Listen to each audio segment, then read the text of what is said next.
CW double S.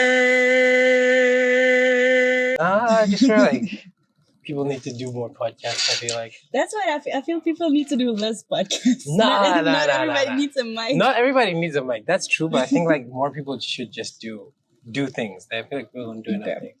Okay, so you're gonna clap in like 3 seconds. So we'll clap at the same time, so I can sync the audio. 3, 2, 1. Perfect. Okay. So, hello. I haven't done these in a minute, but got a beautiful guest on my side. Hi. And this is episode. We'll get back to that. We'll get back to that. But welcome to CWSS.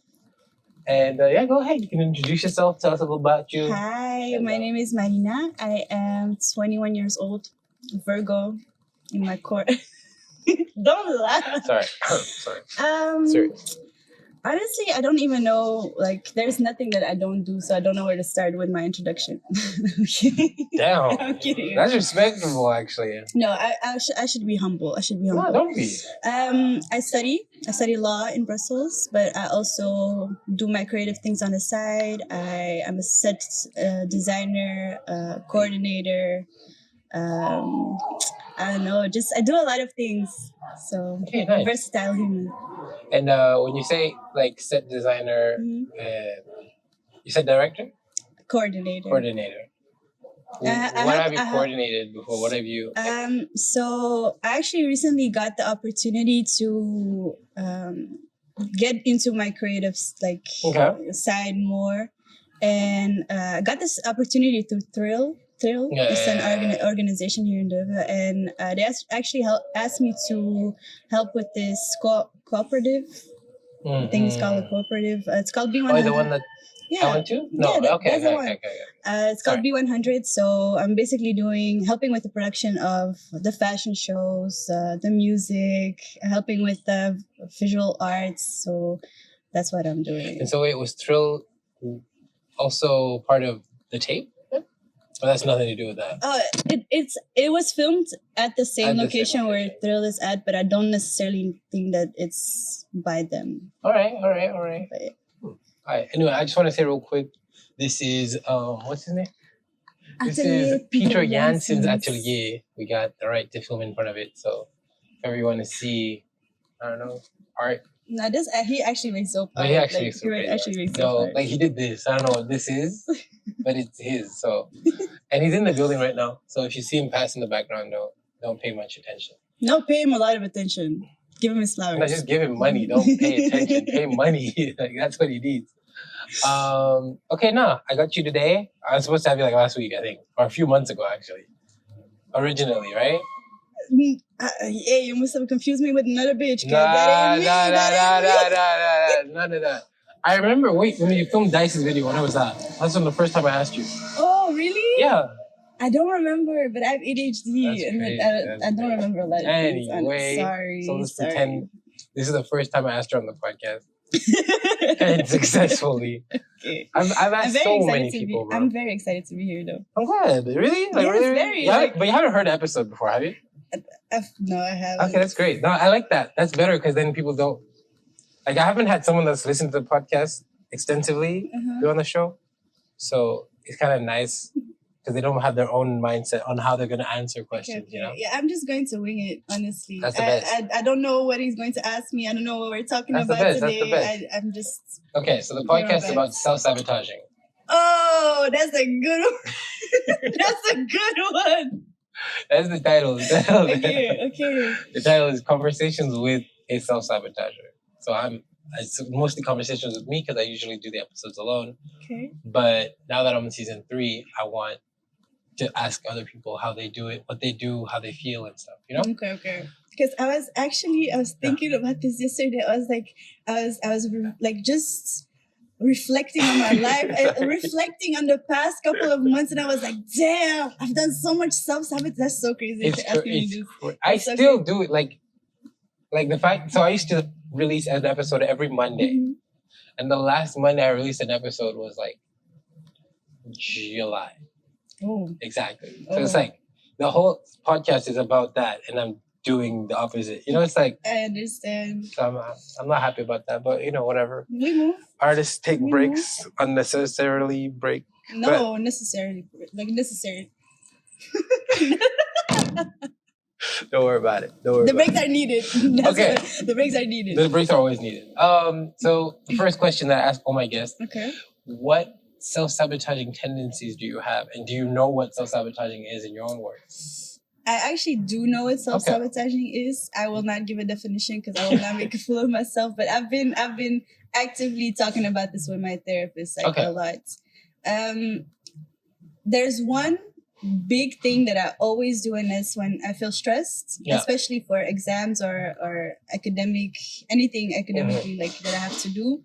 I just tend to not show up for anything. I don't I don't give myself the chance to either fail or succeed. Yeah.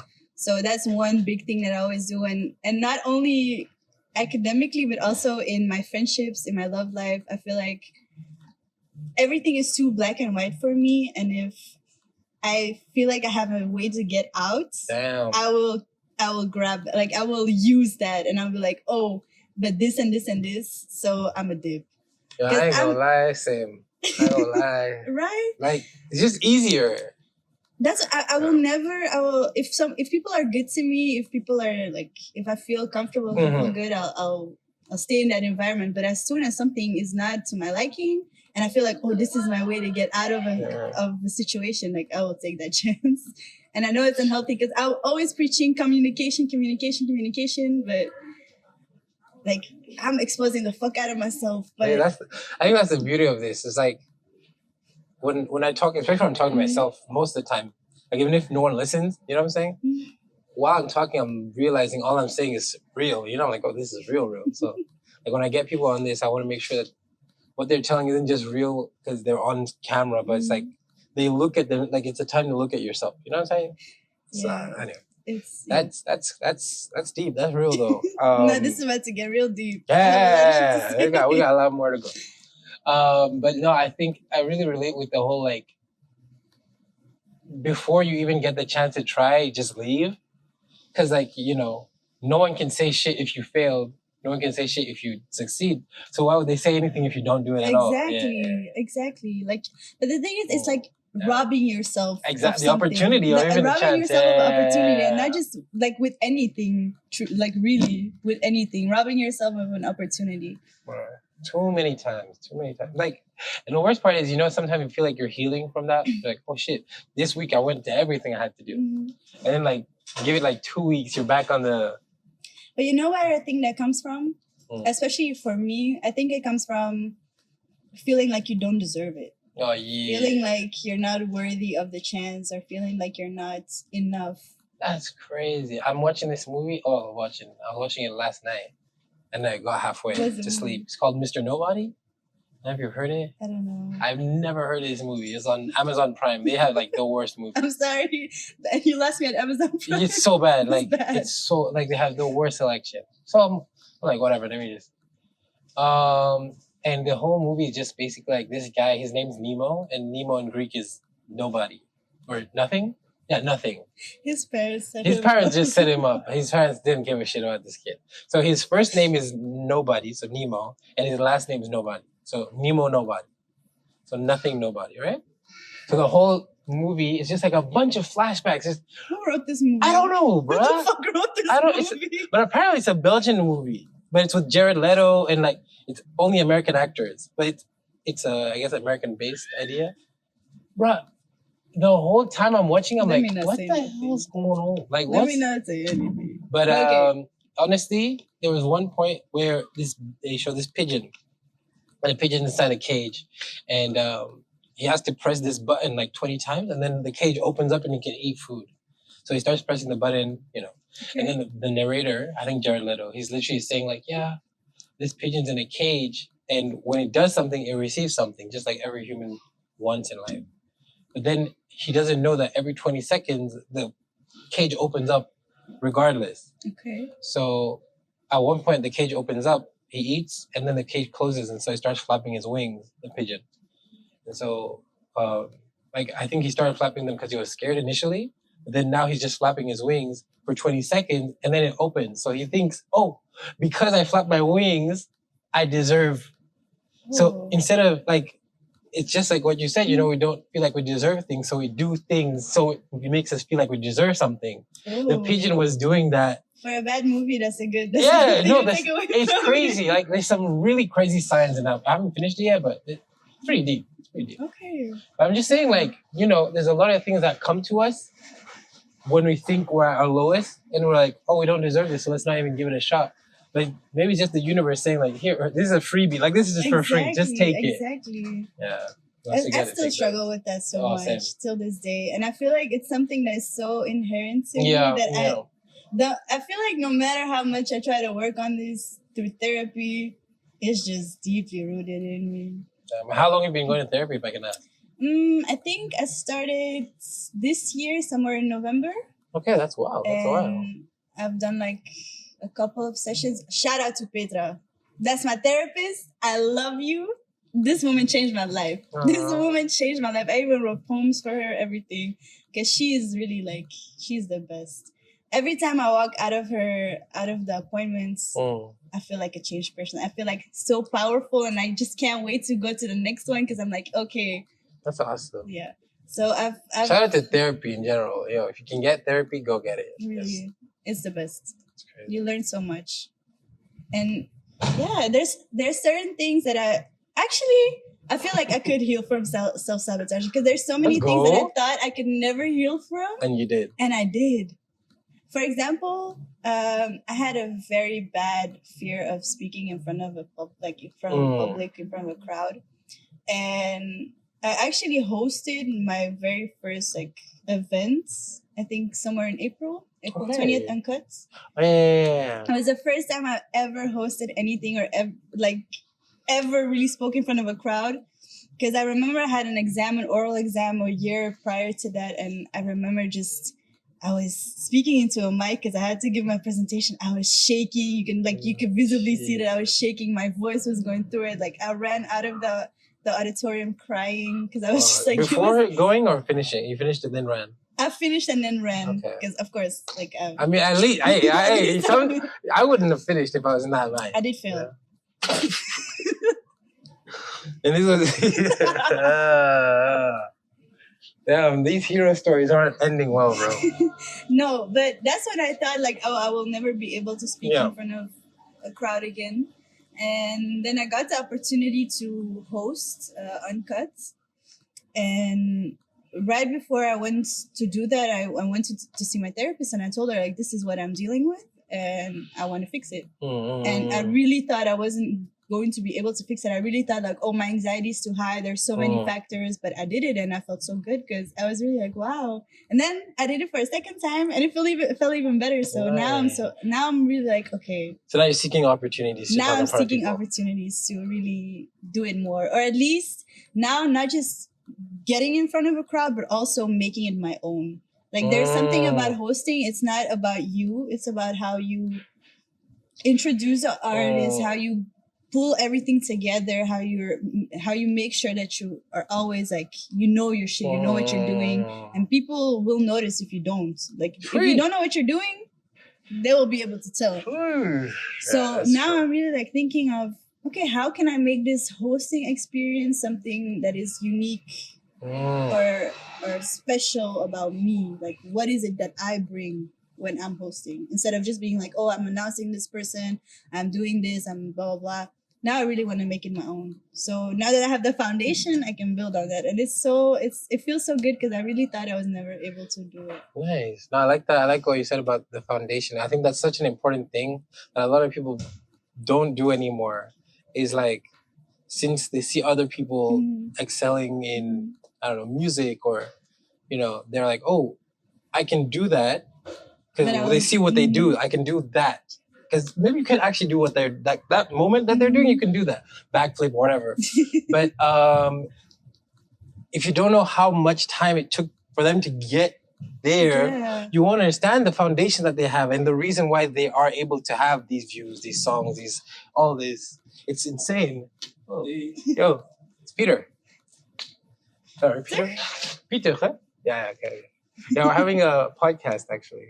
Yeah, and we just thought this was a really cute place. So, but we told the people to come here to look at your art. Yeah, so no worries. Yeah, thank you. Advertising, exactly, just for you. Thank you. Yeah, so like even I guess we could even take him for an example. You know, it's like these sculptures. I don't know if they can see that one. I don't think you can see this one. So. But so these sculptures, as much as I can be like, oh yeah, I can just get paper mache and make a smaller version. Like it took him how much time to get to the point where he can make it this big, and he's got a renowned name and he'll own atelier. You know what the thing is? Every time that I try to copy someone or getting inspiration from someone is different, but every time I try to do something that someone else was doing, I'm gonna be honest, everything that I did by myself, created in my own mind, was 100 times better than anything I've ever tried to copy. And I feel like that should be the case for everybody. Exactly. You can't copy anyone else. You have to make it your own. Yeah, exactly. Like you said, inspiring yourself is one thing, but it's like you can't. There's inspiration and then source material. You can't just like try and let me just take everything here and it's bound to work. No, it's not. It's just not gonna work. Like exactly. And the worst part is people that believe it's gonna work and like they get their friends or their family or whatever. Oh my God, what you're doing is so great. What you're doing is amazing. And like, but you don't even feel the authenticity. You know what I'm saying? Like you feel that's dirty. What I think. Like, do people feel bad actually when they do that? Because I could never go around saying that it's claiming something is mine if it's not. I can't. I just. But there's people out there who really don't give a fuck. Dude, like that's why I never understood. Like, I even asked my mom. It's like, do people not feel what I feel when they look at certain things? There's a lot of people who don't have any shame. There's a lot of people. My mom said there's a lot of people that.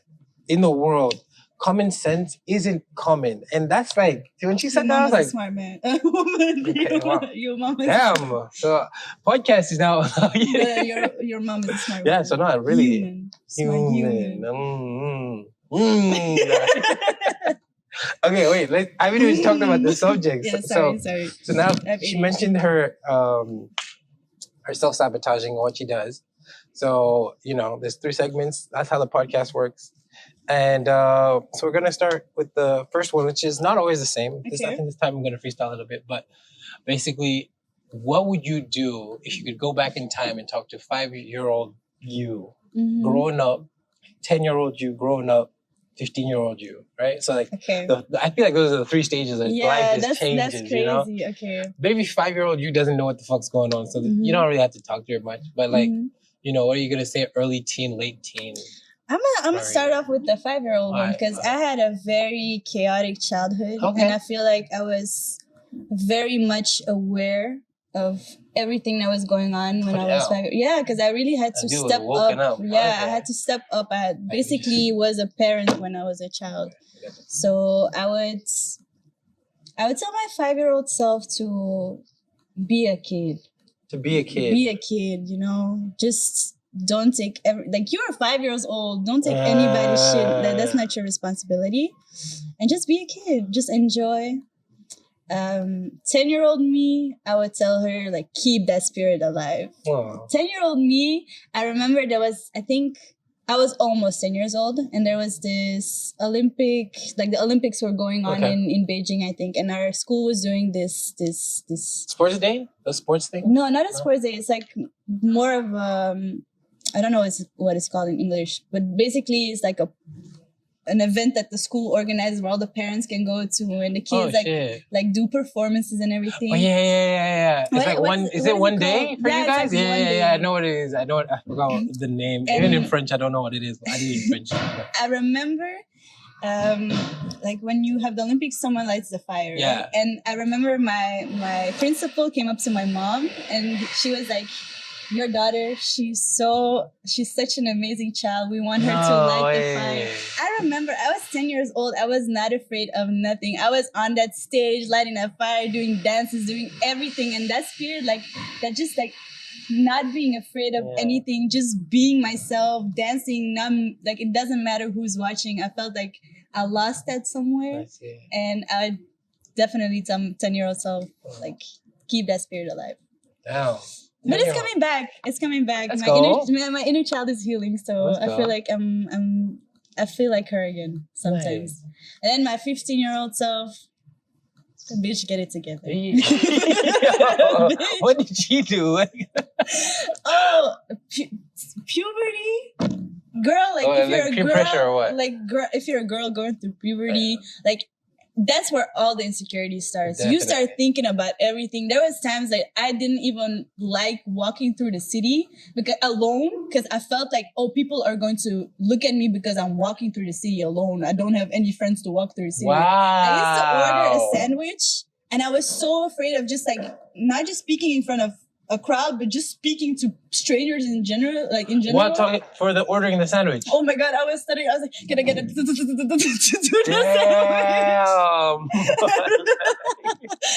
remember I felt so embarrassed. I didn't even order. I walked out of the sandwich shop. So you didn't get food? No. Nah. Every time we went to a restaurant, my mom had to order for me, or somebody else had to order for me, because I was just so, I just didn't feel like, good do you feel about like that stemmed because, like, so just because you didn't feel good about yourself, you felt like other people would see that? That's what I felt.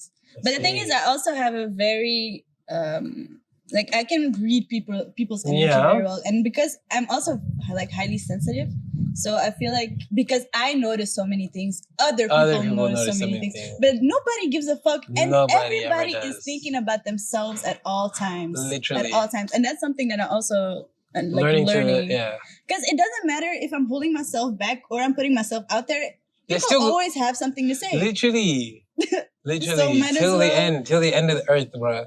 So I would tell 15-year-old self, like, stop self-sabotaging. Stop self-sabotaging. Like, get it together.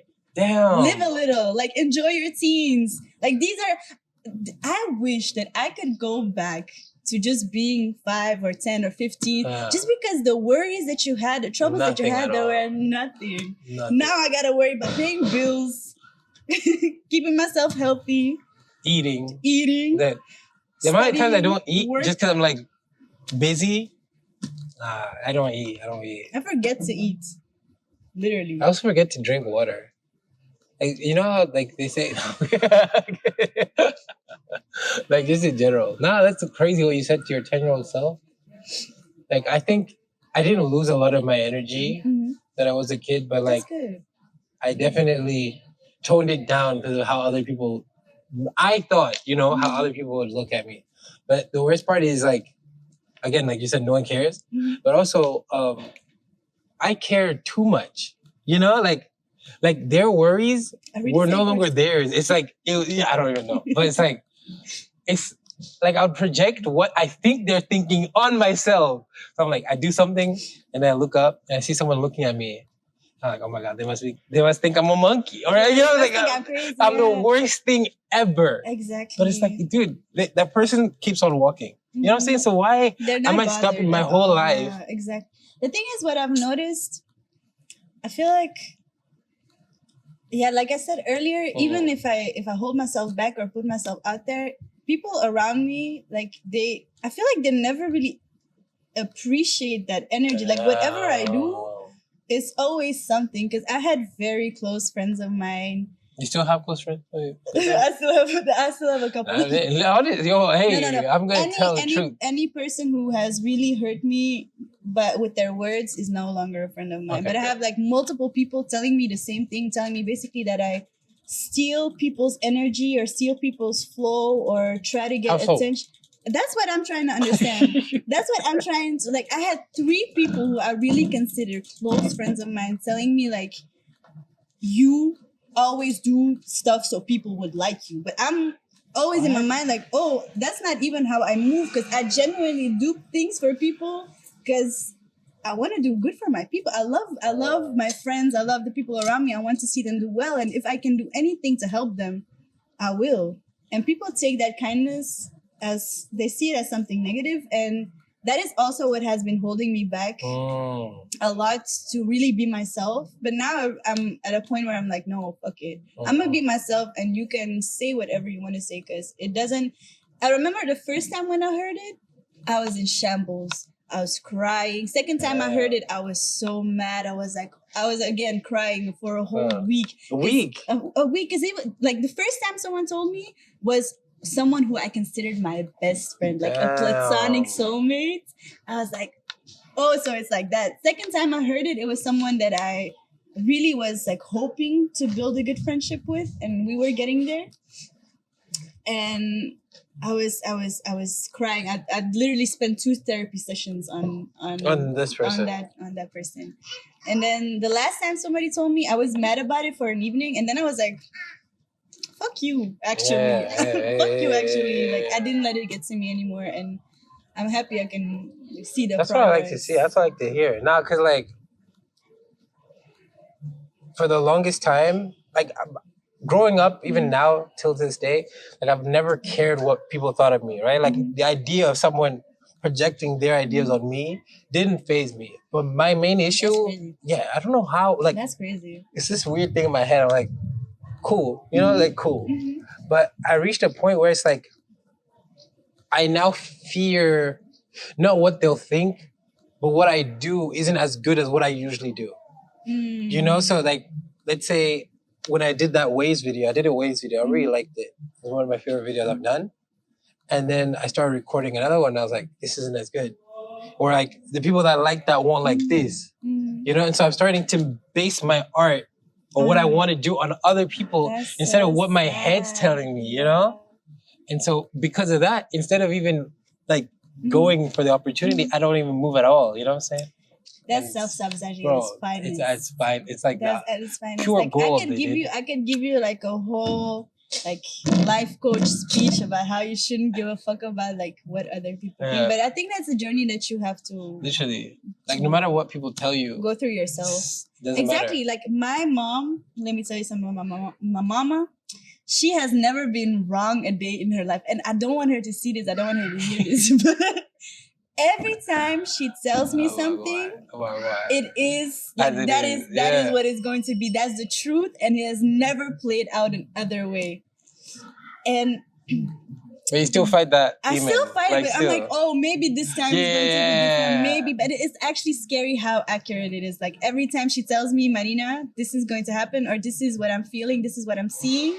It always happens. No matter how much I try to fight it, it always happens. And you like? I feel like she always tells me, like, at this point she gave up. She said, like, I can tell you this once, but you have to find out for yourself. Once I've learned that mistake myself, then I actually understand it. Because she can tell me 100 times and I will not comprehend it or be like, oh, you know what? But you have to go through it yourself. You're like, you have to hit your head sometimes. Not for real. That's why I think, like, I used to just say real. Now it's like for real. You know, real. The word real, I've been abusing the fuck out of that. Oh my gosh! Yeah, I don't say that anymore. Any TikTok somebody sends me real. any story that I see that I like some quote. Just real. Nah, I don't say real anymore. It means before it used to be real. True. Like, I don't know. But now it's like I'm trying to. But no, like. My mom as well. My mom's very much like, she knows things. She just has knowledge of things, you know?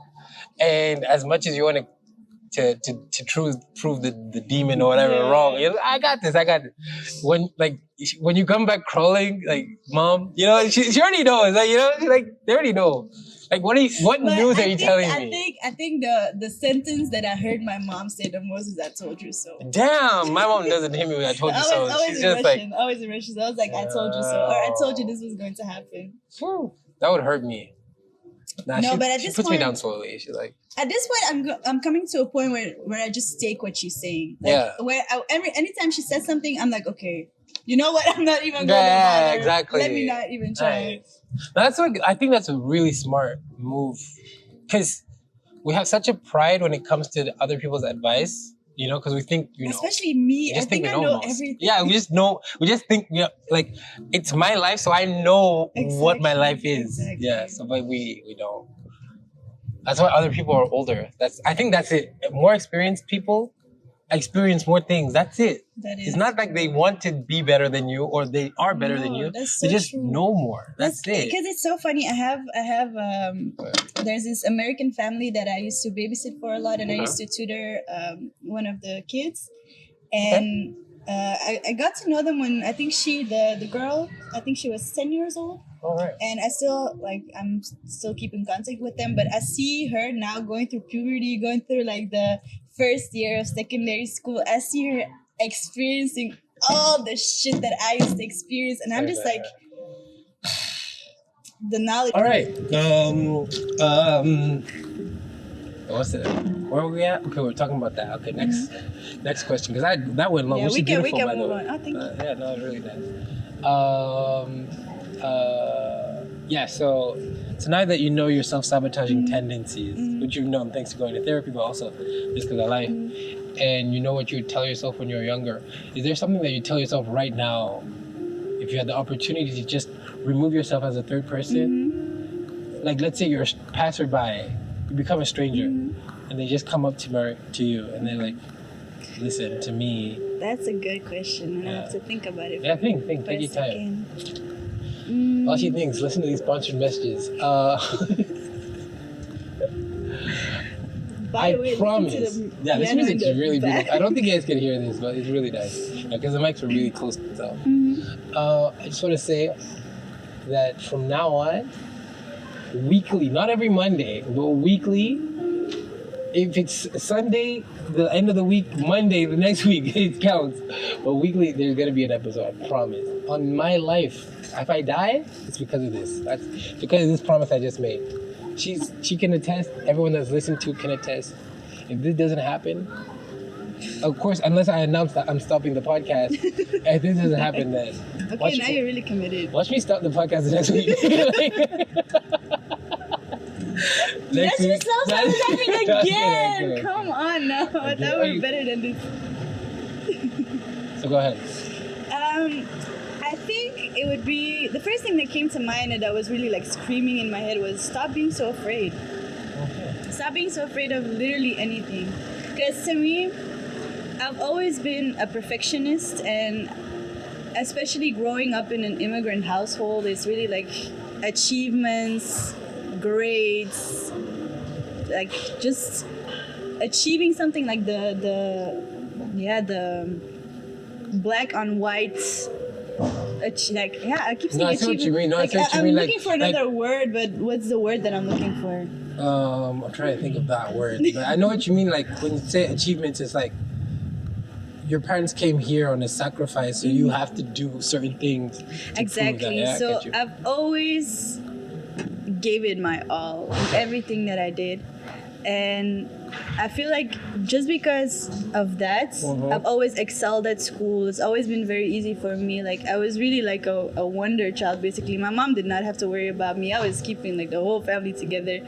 And because I was always so used to getting things so easily or doing things like so easily, once I started to get older and realizing that I'm not going to be good in everything that I do, I feel like I stopped doing things. Like for example, I wanted to take piano lessons. Okay. I started playing just like for fun when I was young, like 16. We got a keyboard, and I was starting to like YouTube videos. I was like, no, I can't do this. I never even tried to. Oh, because like you weren't proficient instantly. Exactly, because I was not able to do Für Elisa at the right away. Yeah. And I feel like that's with everything. I'm so afraid of looking like a failure or people seeing me as a failure that I'm too afraid to do things, and that's very sad. I feel like also just in regular life, I feel like there's so much anxiety built up in me. I remember I used to go on every, like when I'm going to an amusement park, I used to go on every ride. Every single one of them. It doesn't matter if it's like 20 loops, 40 loops. It doesn't matter. I was there. And then I remember 2 years ago I went to the fair with my sister here in Leuven. My sister, she was like 11 years old. There's this one ride that just goes like the hammer thingy. Yeah. Most embarrassing day of my life. I got into the ride with my sister. Okay. And right before we were going to, it was going to start, I got so panicked. I thought I was going to die. I was screaming across the whole square, "Get me out of this shit, get me out. And I thought I was going to faint. I thought I couldn't even catch my breath. I was so afraid. For why? But I also feel like when you get older, you start to realize how precious life is, and you start like no, I feel like this is I feel like I'm not the only one who goes through that. I feel like no, you're right in that sense, but like me, I just don't like those rides. Like, period. I never like roller coaster rides and that stuff because it gets that feeling in that stomach, like when you're coming down from a plane, and I hate that feeling. Really? Personally, people love that. Like, I used to like it. I used to be like okay with it. It's not necessarily that I would get the thrill for it. I feel like people go on roller coasters just for that, And I'm like, bro, I feel like I'm puking, but it's not coming out. So I'm like, nah, I don't like that. But I remember like the vampire. In Wallaby, I think it's called, the one that's like harnessed down. Like I remember doing that one, and I was like, when I got there, I'm like, what the fuck am I doing here? Like, why am I here? But I'm there. In that sense, I'm already here. Like I can't change it. So let me just do it. That's why I tell myself. No, that's not me. That's crazy that's that you were screaming like. did they get you out, or you were still on the ride? No, I was stuck under. I had to endure it. But then after like it went around for the first time, I was able to calm myself down. I was like, okay, I'm not going to die. I didn't faint already. I didn't die. Like didn't have a heart attack, so I will be okay. But it was so embarrassing. My mom was waiting for us to get out of the ride. My sister was laughing at me. She was like, how is this possible? And my mom was like, Marina, the whole city heard you scream. Since then, I've never been on a ride. What? You have to go then. I've been thinking of going, actually. I've been thinking of going. It's the only way. That's true. I've been thinking of going. Okay, good. Like, it's here right now, so you have to go eventually. It's like literally here. There's a simple Not that ride, please. Not that ride. I don't think that one is there anymore. Thank God. But wait, you have to face your fears. No, I feel like I would just go back to an amusement park and ease into it. Ease into it. Just. So first the horses. No, actually, that's a lie. I'm lying. I've been, when I went to Rotterdam, there was a fair there as well. And there was this one big carousel where it goes like, I think it was like 50 meters up in the air and just like in these little seats. You go around. That's sweet though. It was I feel like that's not scary. It was scary because it was pretty, it went pretty fast and it was very dark and it was very windy. So it was like, it was basically like, it was crazy. But after that, because I had a friend and she was even more scared than I was. So I was the one who was like, yeah, let's just go, we can do this. But we were holding hands, like we were holding onto each other like crazy. And after a while, I was just like, actually, this is fun. Like I remember why I used to do this. I remember why I used to. Okay, so it's possible you can face your fears eventually. Inshallah. Eventually. Inshallah. Okay, no, we're nearing the last we're getting to the last question. Okay. Is basically what would you tell someone that's self-sabotaging? Now that you've talked about what you do, what if someone has the exact same thing and going through the exact same thing as you? So it's not like the stranger, but it's more like you're talking to someone else you don't know. That's the thing, like I feel like I give such good advice and I'm so bad at taking my own. But I feel like the first thing would really be like acknowledge that you're doing it, acknowledge that you're self-sabotaging, try to understand these patterns and then try to see where they come from. Why are they there? Because that's one thing that I do in therapy, like my therapy is not just like the regular therapy. I feel like regular therapy focuses on okay, I have a problem, how do I deal with it? Yeah. The way my therapist works, she's like, okay, I have a problem. Let's go back to where this problem comes from, and then you can fix it. What if you don't remember? That's the thing. She does like hypnosis. Oh, okay. So it was so. I have a whole crazy story about that, but it's so long, and I don't want to share that with the world. But basically, there was with the speaking in front of a public, like in front of a crowd. I remember she was like, she told me, "Do you want to go back to the first time that you experienced that in this life?" Or in your past life. Oh shit. I was like, let's go back to let's go to that. I would say that too, actually. That was so crazy. Like, the thing is, I'm very open to these spiritual and these like experiences, but I was very skeptical at the same time. But I remember she was counting down. We were doing this whole ritual before that, and I was laying down. She was counting down, and suddenly I was back like in the 1500s. Back in the 1500s, insane. I was like, that was so insane, and. Even if it's not real, even if it's all in my head, the experience that I had was so real. Yeah. So that's what I mean. Like, acknowledge it, then try to see where it comes from. Go to therapy. See, like, talk to someone. Go to I genuinely. I'm signing up as like I can't right now, but once I'm able to, I'm signing up because like I definitely have daddy issues. I have daddy issues too. And the thing is, I thought my daddy issues were worse than my mommy issues, but apparently they're not.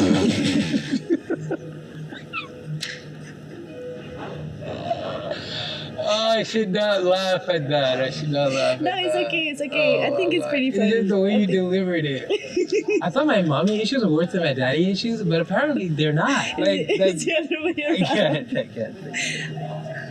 Whew. No, but actually, you have daddy issues? Yeah, definitely. Oh. So like I think my father passed in 2016. I'm so sorry. And thank you. But my main issues that I had with him I'm so were sorry. in general. I shouldn't laugh. Nah, don't worry. At this point, we're laughing at the worst thing. What happened was I was like, Dad, I can do whatever I want. When he was alive, I told him. I even told him at the age of 84, I'm going to do all the drugs. Like, just telling him everything I wanted to tell him. What? Really? I'm just telling him. And so, And he didn't kill you? no. But I mean, at 84, I told him at 84, you can't get mad at an 84-year-old. I'm still your son, but I'm not your child, I'm sorry, I'm flabbergasted.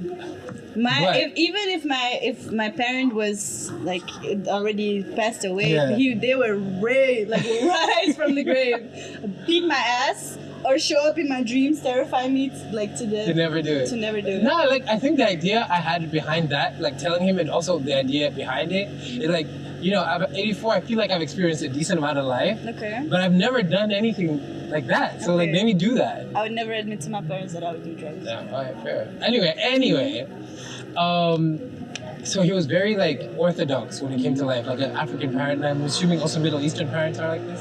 I'm Russian, but sorry, man. I say Middle Eastern after I'm Russian, but I'm also Muslim. So it's like I'm Russian, but I also have the Islamic culture. So it relates a lot to the Arab culture. Okay, but I was trying to say, is this Scandinavian?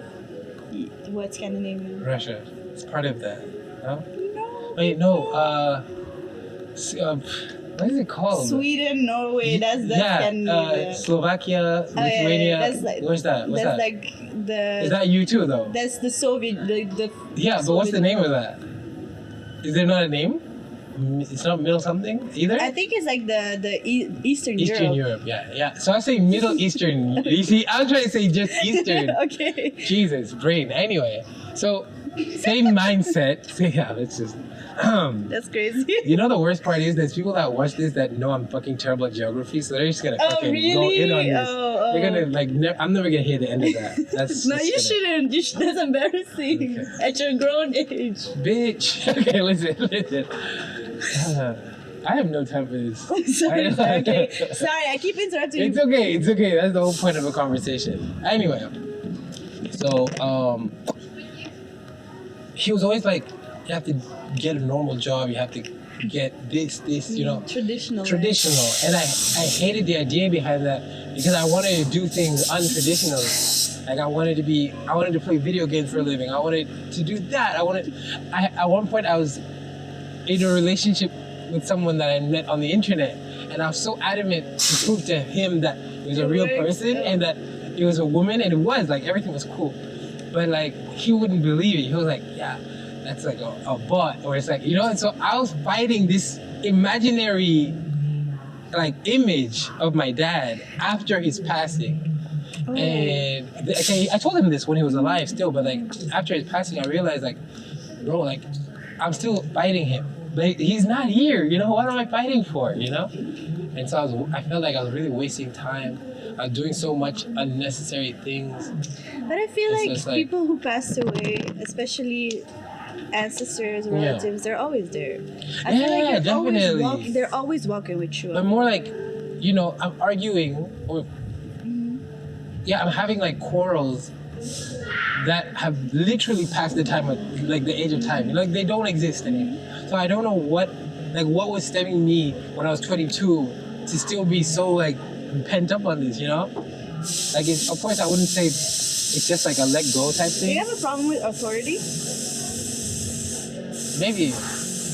think it might be that. Like, just reflect on your childhood a little bit. See, like, how you were acting as a child, like, in class. When someone told you what to do. Yeah, when somebody told you what to do. I kind of, in a weird way, I kind of like being told what to do, because then it made me do what I had to do, you know? Okay.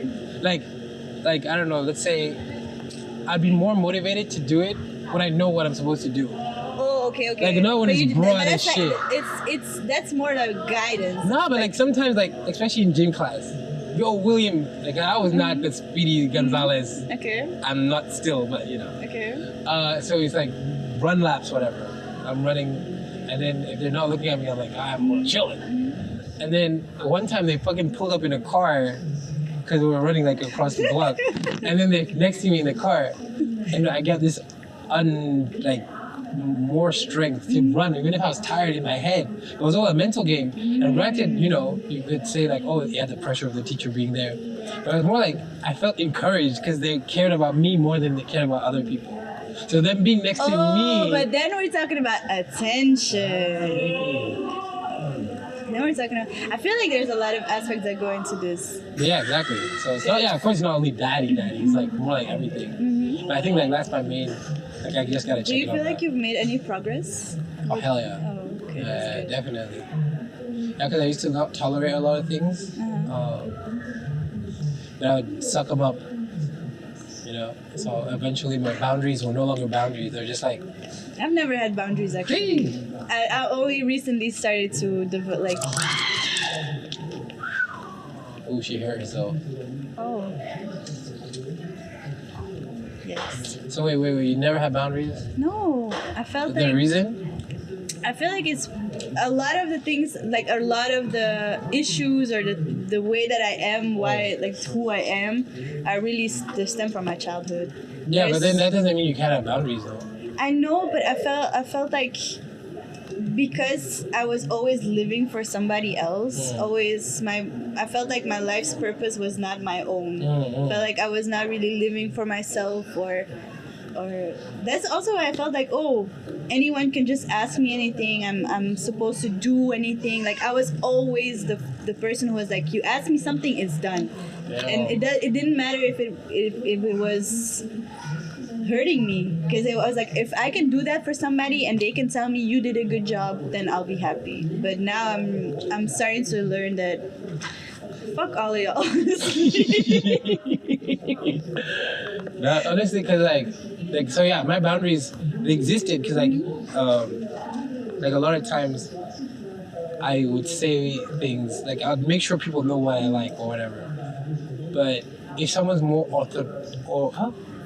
authoritarian, so more outspoken or more, I don't know, than I am, then I'll be like, oh shit, like I have to give them that, And so I would a lot of times be looser. Are you comfortable in that? Were you comfortable in that like position that you had? Because that's a different thing. Like some people not everyone wants to be a leader. Not everybody wants to be like the person who carries the whole pack. Like sometimes, like if I could be someone who just follows everybody and not have to worry about shit, I would love that. I think I have the opposite. Like I think I talked about this with my friend Tina, and I told her like I think there's something we're all good at innately, not like some like YouTube or acting, singing. I think it's something like purely human that we're good at, and I think I'm good at leading as much as I don't want to lead. You know, like there's times where I'm like, oh, I'll let you do it because I see you want to do it, but in my head I already know what I would have done, and then when shit hits the fan, I just do it and it works out. So I think there's things we're really good at, and Tina's really good at telling people what to do in a nice way. You know, it doesn't feel condescending, it doesn't feel rude. And I think a lot of people have these skills, but they're just so toned down because there's so much happening in the world. Yeah, that's true. You know? And so it's no longer a skill. We don't think of it as a skill. We just think it's like, oh, that's your personality. But it's not. I think it's truly like something we are born with. And yeah, anyway. So in that sense, like you said, it's not like I don't want to lead.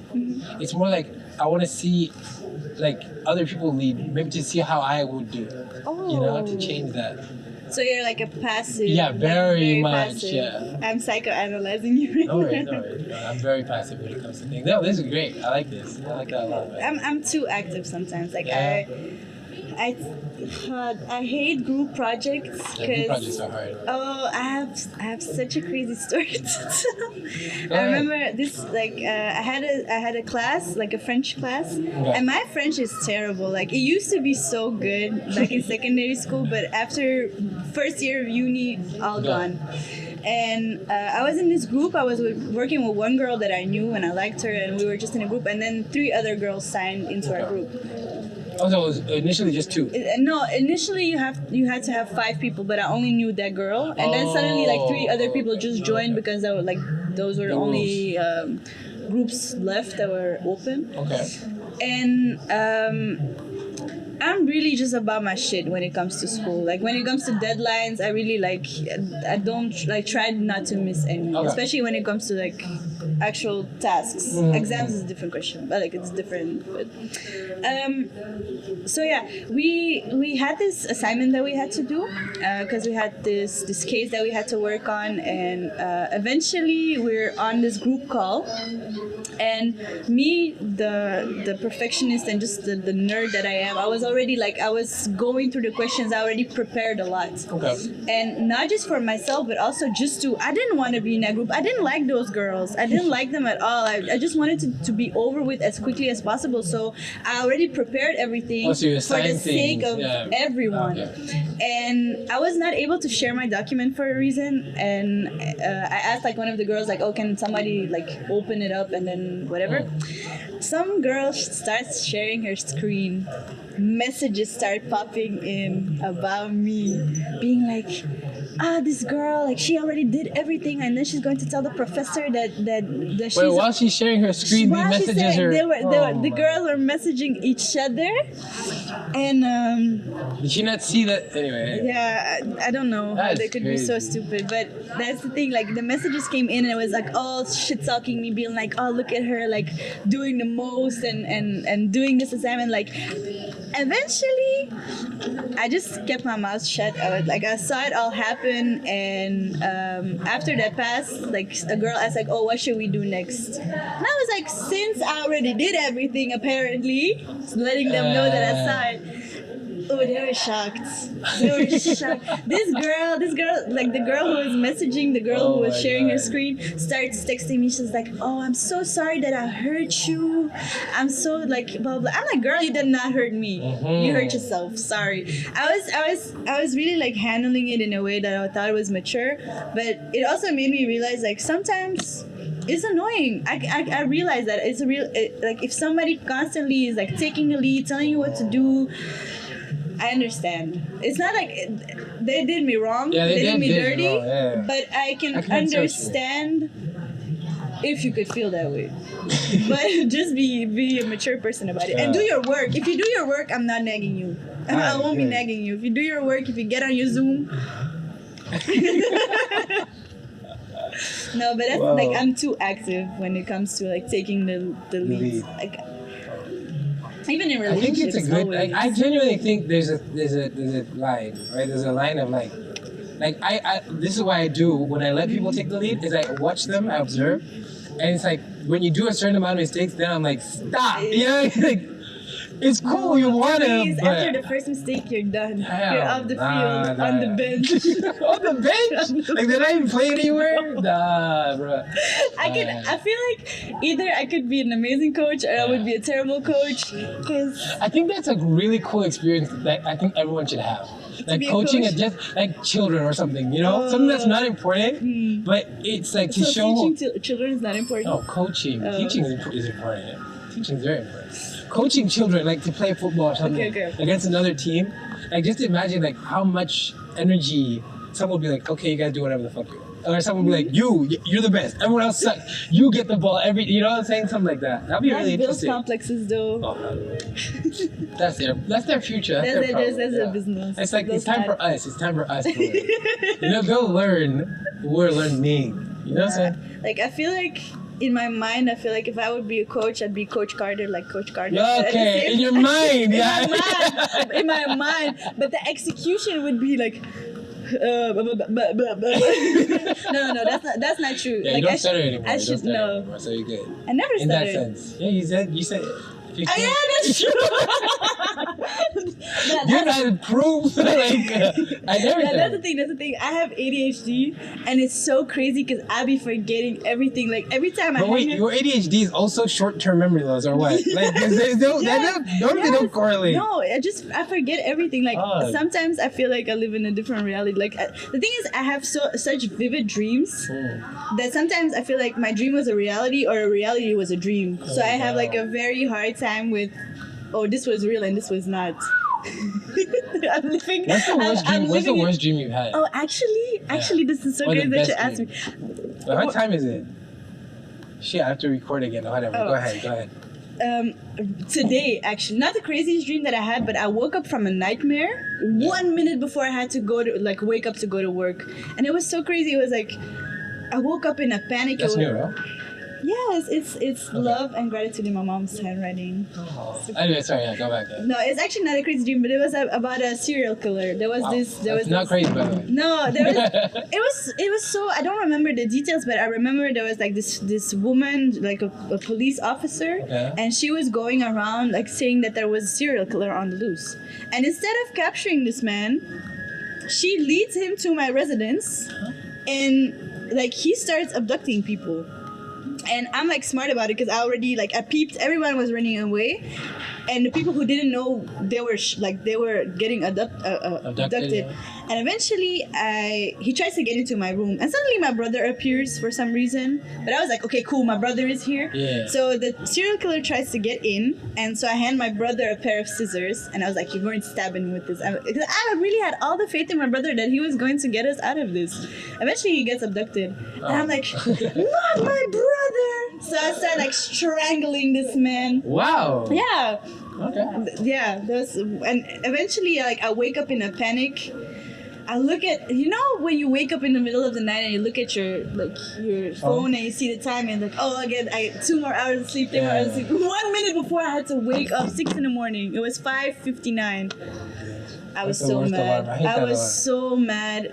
Like I couldn't even go to sleep. Oh, so you couldn't finish the dream technically? Technically, no. But at the same time, I'm glad because I was in a cold sweat. Like it was really bad. But yeah, do you lucid dream? Can you lucid dream? I have before, but the thing is ever since I went to therapy, I had these crazy spiritual experiences. Like I get into such a deep state of meditation that I can literally go anywhere. Oh shit! Yeah, I can do that. There's this thing called Ajaic Records, I think, and it's basically the file of your soul. It's like everything that is happened in the past lives, next lives, in your life, any little detail about you, is apparently in those Ajaic Records. And I remember there was a night that I was just so down bad. I was feeling terrible. I was like, you know what? Let me meditate.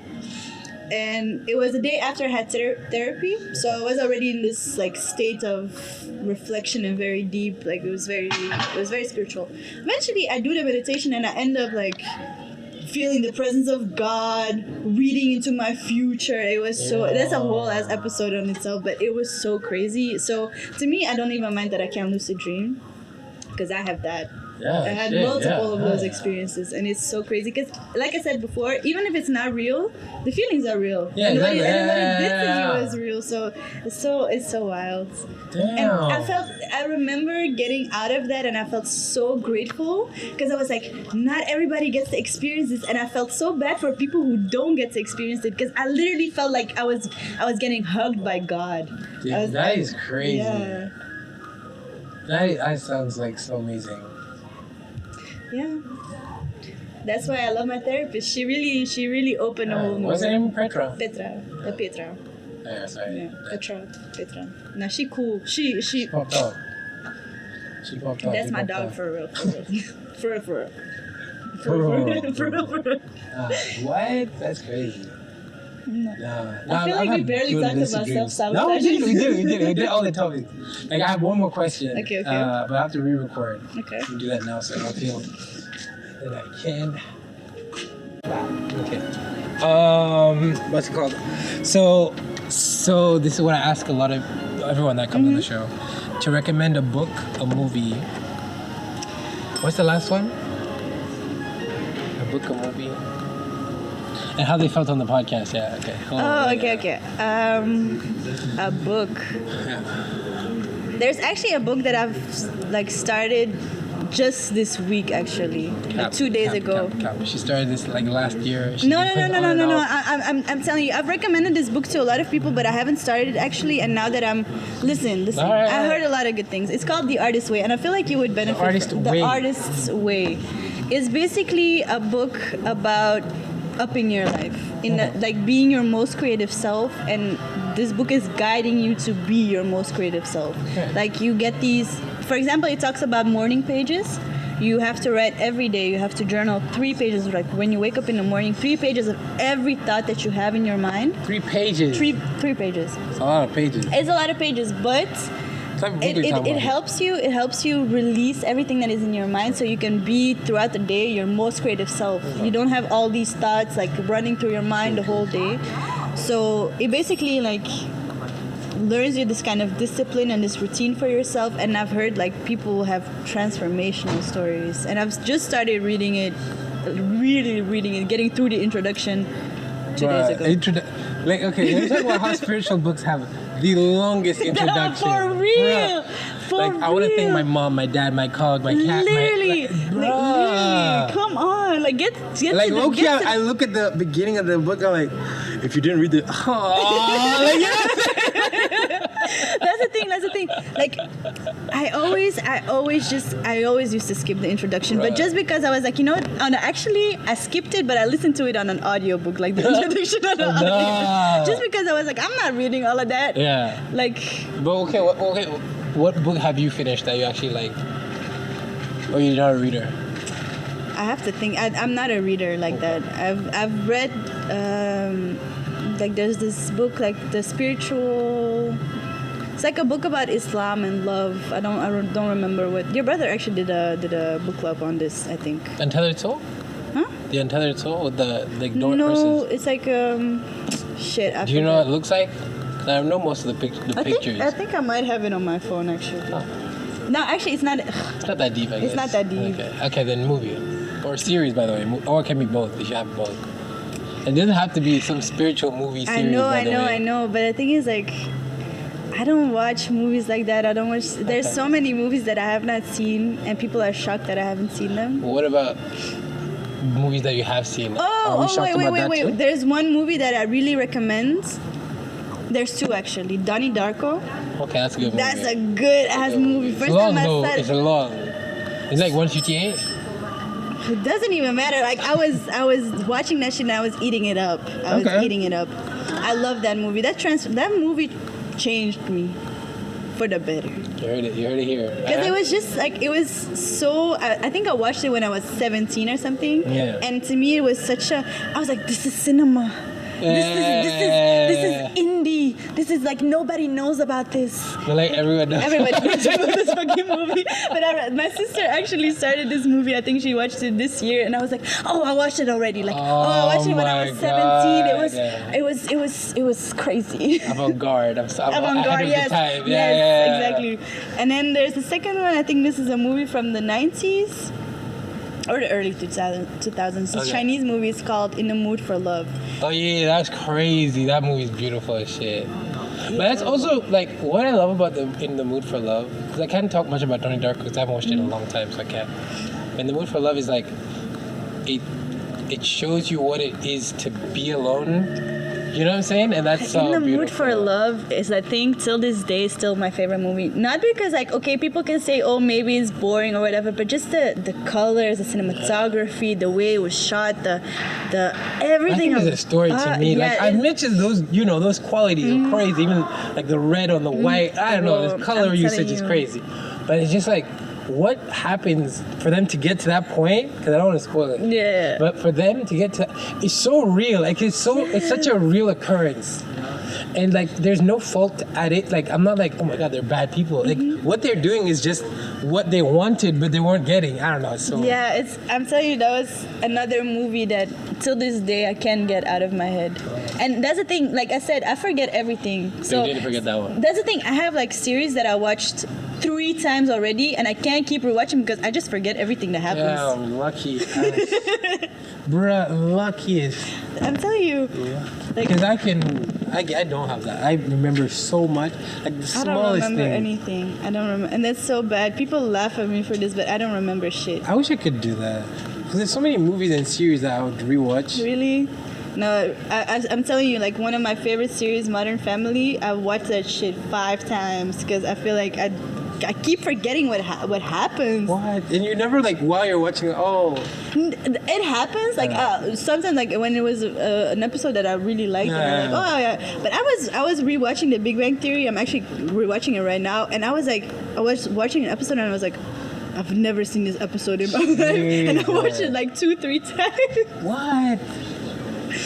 So yeah. That's my recommendation for a book, a movie, and how I felt about the podcast. Yeah, I loved it. I just love talking. I love getting deep. I hate small talk. So I just like any opportunity to really sit down with somebody and really just talk about anything and everything. I feel like it's just you're in a safe space as well. Yeah, but it's just like it's so. Like I know people are going to see this, but it really felt like it was just you and me in this setting. Yeah, like this is actually pretty cool. Yeah, right. So Yeah. I loved it. I had a great time. I also like that could people watch because I have a hard time. Like I don't like looking in someone's eyes when they talk for too long. Like I like it's interesting, but it's like you know they have an inclination or they have to tell you. That's the second time you've done that. So I was such an idiot. I think my lips are lopsided or something. No, I think it's because I'm wearing a lip gloss and I'm like... it's because I'm wearing... Are you going to tell him who it's by? By the way, and then you don't know. I got it at a festival. I don't remember. Like, sorry to this girl. That person. Sorry to Which this festival? Girl. Blizzard Dance. Oh, shit, okay. Oh, it's a while back. It was in... 2 weeks? 3 weeks? No, 2 weeks. No. It was in August. Yeah. It's in August, right? It was in August. Yeah, okay, I was going to say. It was a month ago. It was a month ago. That's Yeah, they lasted a pretty long time. Yeah, no, I always wanted to. My brother does them a lot. So he loves those things. Looks good on them too. Yeah, right? Never really thought of it. Like, I smile already and my teeth never... Like, come on now. Okay. Simmer down. All gas, no brakes. All the time. All the time. Never stop. But no, I really liked having you as a guest. Thank you. Because I've had you were guests. saying something about people watching actually. Bro, people watching is so much fun. It's like my entertainment. Like, I think it stemmed from me and my brother doing it because we do it a lot. Wherever we go, we try and just do it. And we don't judge people. We're more like they're interesting characters. Like you're just observing, Yeah. And so because of that, whenever I people watch now, and since I do street photography, it's like it's just an added bonus. It's like that person's cool, I have to take a picture. Or that person's cool, but if the light was I see so many different details. So yeah, people watching while listening to someone else talk about real shit is like it's like crème de la crème, you know? Yeah, crème de la crème. Crème de la crème. Ah, je suis français du coup, voilà. Ah oui. T'as l'accent ou pas quand tu parles en français? J'ai un accent. I said that with so much confidence. Yeah. Okay. But no. But that was good, right? That was good. That was actually good. No joke. Merci beaucoup. No, let's stop. Pas de souci. T'es une gamine. How? I'm not. And it's a gamin. But actually, I know. I told you my French was bad. But are you okay? I thought they're big ass earlobe things. But like it's just a normal size, like the whole one. Yeah. Imagine if I had like a stretch. I kind of low key think that's cool, but not like empty. Like keep the earring inside, like not. Oh yeah. You know? Okay. I hate it when they. I don't like stretches though. Sorry. No, but I wouldn't mind like a little big, like not like, you know. Just, you would get one. I think I would. Cool. I think your father just rolled in the grave. I never understand what that's saying. Is it like rolling, like change sides, or is it like? I think it's like giving a side eye and then just like being like shit. Okay. I always thought initially it's like the grave rules. I thought the grave, like they move the whole grave. Like they don't want to look at because they're buried like this. Just imagine it as someone laying in their bed. Yeah. Okay. Okay. Just simple. It's nothing. Okay. Would you want to be married or cremated? Oh, I thought you said, "Do you want to be married?" I'm definitely getting buried. You're buried. Yeah, I feel like it's also just my religion. I don't think we can get cremated. What about use for science? I think I've been thinking about it. I feel like if somebody needs, because I'm a nurse as well. Okay. I do nursing on the weekends. Like I feel like you study law though. Yeah. Let's try it. Remember. See, I do everything. Yeah, you do everything. Spokesperson, host. I be everywhere. Like you said, actually, you told me this once. You're everywhere. Yeah, I told you that. No, just because I see so many people who are in need of a kidney or like anything, like I feel like I would donate. But you know what? You know what's crazy? I can't donate blood. You know why? I'm too short. That matters. Apparently. That matters. Apparently. I did a test online once to see if I can donate blood. My weight was fine, but the height was not enough. Huh. Like, yeah. And the information that you're supposed to give, did you have it all at your disposal, or you had to like look at shit? You had to look for shit. No, it's all at your disposal. Like they don't ask a lot of questions, I think, but I just remember I had to give in my height and my weight, and they said, "Oh, sorry, you're too short to donate blood." Now you're the second person that talks about blood donation in this donate week that I've blood, been please. around. It's so important. Blood. It's so important, especially if you have like. Yeah, I'm O negative. Bitch, yeah. You should be there, getting your blood taken. I don't want to die for it though. You won't die from it. Like, you know. No, but people really like they're in need. I know. You need to donate blood. Everybody needs to. If you can, do it. Don't be selfish. Yeah, I guess. I guess actually no. No, but for medical, like using my body for science, I wouldn't want to be cut up by some random as like med student. Yeah. But if my like organs are still good and like usable, like use them. Take my heart. Take my heart. Take my lungs. Anything you want. Okay, last question. This has nothing to do with anything actually. Okay. Just we're having a good conversation. I have to edit this actually. Open. Literally.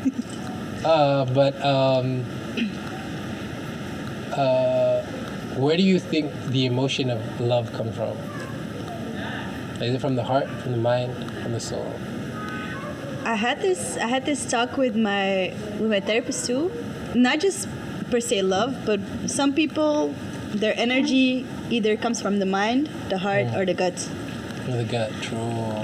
Mine definitely comes from the heart. I feel like love comes from the heart. No, actually, it comes from the soul. Because in my mind, the way that I've been viewing life, I feel like not per se God, but the source of energy, and that could be God, the source of energy that is fueling us all is also like our souls are part of that. They carry the same. Okay. So I had to reword it. Okay. Like we have this one like big energy source, and it's like my therapist also, actually calls it the source of creativity, like endless creativity. And I feel like our souls are made from the same material, so I feel like that it comes from that. Comes from like, okay, I get what you're saying. Like love, I feel like love can transcend. Like your heart, eventually your body dies, but I feel like your soul and the love and the energy that is there, it doesn't go anywhere. It's just it just redirects itself. So what did you watch Interstellar? See, that's another movie that I haven't watched. Interstellar, they talk about that. Oh really? Like I have so many people trying to bug me into watching this movie. It's long as shit. My ex-boyfriend, like, I feel like every time we decide to watch a movie, it's always like, oh, we want to watch Interstellar. I'm like, yeah, but it's so late, and it's so, like 2 3. But yeah, no one ever decides to watch a movie in the middle of the day, which is annoying. I love watching movies. I'm like, let's watch fucking. What's that long movie? Oppenheimer. It's like Oppenheimer. I watched it. You watched that? Yes. But the thing is, I watched it with my brother because I think we were both studying and we were just tired of studying, so we just went. Yeah, and we were no. I'm not going to. You were hype. We were hype. Yeah, I heard you. We were hype. We were very hype. I get you. No, that's sick. Nah, he found the movie like so bad. I thought it was pretty good, but I really don't have a standard for movies at all. I mean, yeah, if you don't watch any. Yeah, I haven't watched The Lion King ever actually. Both real and cartoon. Yeah, my brother would not like you anymore because that's like his movie. That's sad. He says The Lion King is the base of all movies. Like everything that happens in any movie is based on The Lion King, which is okay. I'd edit this out. No, actually, I thought that was something that I would never admit to people. That you didn't watch The Lion That King? I didn't watch The Lion King. Or just any movie? No, that I didn't watch The Lion King because people really take that to the heart. No. Yeah. I I mean, haven't you watched Kung Fu Panda? That's all that matters then. That's all I'm talking about. Yeah, straight up. That's all I'm talking about. Like everyone knows. If you don't know, my favorite movie, Kung Fu Panda. Just know it. Just if you don't know this. I watched watch every the single podcast. one of them. I think. There's a fourth one coming out. Really? Yeah. When I was younger, when I was like, I think I was 12, the first one and the second one was being announced, but the first one was out. I Googled it, and according to the internet, when I Googled it, when I was 12, they said there was 6 movies. But then when they released the third one, it was dead. I was like, hey. Oh, you know what I'm excited for? Yeah. Avatar. Oh. The Last Airbender. With the live action. And there's an animated movie coming out, I think somewhere in 2024 from the original creators, and they're like, are we sure? Like, okay, listen. Did you watch Korra? See, so why he hyped for something that they created that though, by the way. Just saying. So chill, chill on me. Chill. anyone who likes Korra, I don't respect you. But I watched Korra because I like Avatar, right? So I watched the whole of Korra thinking the build up. But it's not that bad. I think it could have been better. The fact that you say is not that bad, just No, but I genuinely think it could have been better. The Last Airbender. Yeah, it doesn't. Exactly, agreed. 5 stars, chef's kiss, 10 out of 10, amazing, show 5 stars. You stopping. have 5 stars and 10 out of 10. You're a hit for real. You can. Okay, let's give it 10 stars then. See, men always hating. Where is the men hating? It's facts. Anyway, this has been the podcast episode. Thank you for having me. Yeah, do you want to shout out anyone? Shout out to my mama.